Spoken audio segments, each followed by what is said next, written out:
운양호 사건이라고 그렇게 배우지 않았어요. 맞아요. 운양호, 한자 운양호. 그대로 이제 읽는 걸로. 얘기 1870년 일본이 영국으로부터 사들인 이제 목조 군함입니다. 일본 측 주장에 따르면 일본 군인들이 운요에서 내려서 보트를 타고 강화도 초지진으로 접근을 하는데 갑자기 조선군이 먼저 포격을 가해왔고 그래서 자기들은 자위권을 발동해서 맞대응을 한 것일 뿐이다. 이렇게 이야기를 해요. 지금 보면 백주대낮에 아무런 사전 교감도 없이 정체불명의 보트가 영해에 침입을 했으니까 그렇죠. 당연히 조선수군 입장에서는 경고 사격을 할 수밖에 없는 거잖아요. 이거야말로 자위권 발동이죠. 그러니까요. 운요 사건이 벌어지고 보름 정도 지난 10월 8일에 그 일본 정부는 운요 함장의 보고서를 발표를 합니다.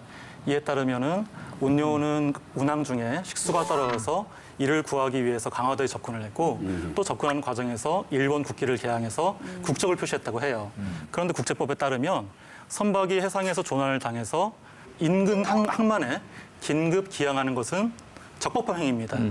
따라서 만약에 운요가 식수가 떨어져서 강화도에 접근했는데 강화도에서 이를 포격했다? 그렇다면은 이건 오히려 조선 측이 국제법에 무지한 야만적인 나라가 되는 것이죠. 식수 떨어졌다는 걸 어떻게 알아요? 조선군에서? 이게 일본 해군성의 비밀 보고서 하나가 발견이 됐습니다. 근데 충격적인 내용을 담고 있는 게 뭐냐? 첫째, 보트 안에 소총을 갖고 있었다. 두 번째 뭐냐? 실제로 방금 말씀하신 것처럼 식수를 구하기 위해서가 아니라 이 어떤 측량과 조사를 위한 준비를 했다. 그리고 이제 마지막에 뭐냐? 국적을 표시하는 깃발도 없었다.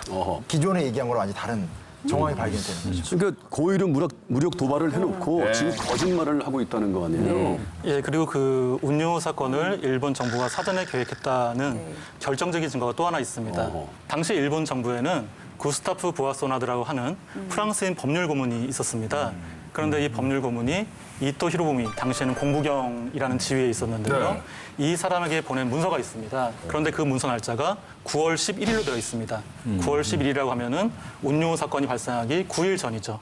그리고 이 문서의 핵심은 뭐냐면 운요 사건에 대한 배상 요구 방식을 어떻게 할 것인가를 조언하는 것이었습니다. 근데 지금 이토 히로부미가 그 우리가 알고 있는 안중근 의사가 하얼빈역에서 저격을 했던 그 이토 히로부미가 맞는 거죠? 네, 맞아요. 네, 이때 이토 히로부미의 나이가 35살입니다. 굉장히 젊은 나이에 일본 내각에서 공부경이라고 하는 상당히 높은 지위에 지금 올라 있죠. 어쨌든 이 이토 히로부미가 운요 사건을 미리 알고 있었다고 하는 것은 일본 안에서 고위 관료들 사이에서 미리 모의가 되고 있었다라고 하는 것을 보여주는 거죠. 운요 사건은 그야말로 일본 정부 차원의 프로젝트였다는 거 아니에요?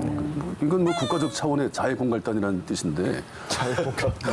우리가 이제 국제법에 무지했던 조선이 국적기를 탄 일본 군함을 이제 공격을 해서 약간 우리가 빌미를 제공해서 약간 우리의 실수 때문에 약간 우리가 좀 감춰야 되는 역사라고 그동안 좀 생각을 해왔는데 지금 일본이 정말 쳐놓은 그 덫에 우리가 지금 걸리고 말았다는 지금 그 얘기시잖아요. 와, 이거는 오늘 정말 뭔가 이렇게 생각 확 전환하는 시간이 될 것 같아요. 솔직히 저는 학교 다닐 때 이야.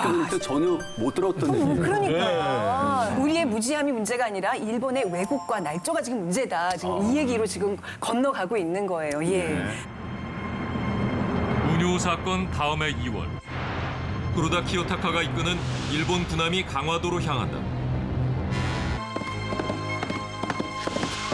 긴장감은 고조되고 이 소식은 곧 조정에 전해진다. 외인들이 군함을 이끌고 강화도로 들어오고 있단 말이냐? 예, 전하. 자신들을 접견하지 않으면 전쟁도 불사하겠다는 일본 측의 협박에 조정에서는 무관 출신 한중추 부사 신원을 파견한 결국 강화도에 상륙한 구로다 일행. 조선 대표 신원과 일본 대표 구로다